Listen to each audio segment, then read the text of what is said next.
Takulandirani ku AMTV Malawi kuchimake kwa nkhani zenizeni. Ngati nkhani imeneyo kuno kulibe, dziwani kuti nkhani imeneyo ndi yabodza.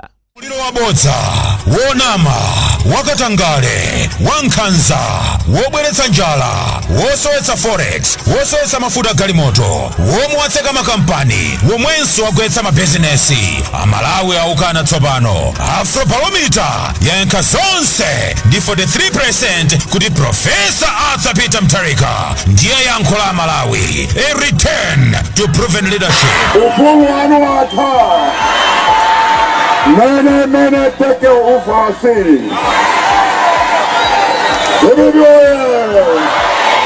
Dojo ayame kumanga katundu.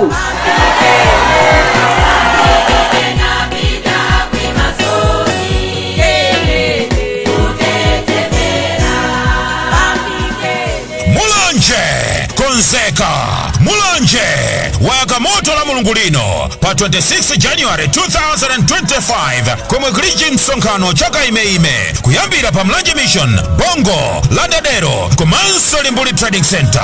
Woyankhula pa tsikuli Professor Arthur Peter Mutharika, Vice President Southern Region Honorable Joseph Machola Mwanamveka, Leader of Opposition Honorable Dr. George Chaponda, Regional Governor Honorable Charles Mchacha, Director of Women Mai Maria Mainja, Honorable Victor Musoa MP, Honorable Daudi Chida, Honorable Naubi Piri MP, Honorable Santiago Piri, komanso ndiye nambiri mashado nonse. Tieni tikakumane kujinsonkhanochi, tieni tonse tidzakumane kumulanje malo mwetachulawa mufunira njinsombo ni wina. DPP ikulowaso mboma pa 16 September chaka chino ndi Professor Arthur Peter Mutharika.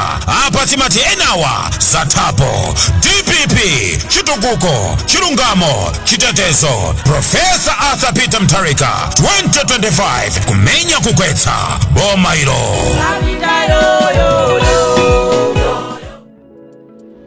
Osayiwala kupanga subscribe ku channel ya AMTV Malawi.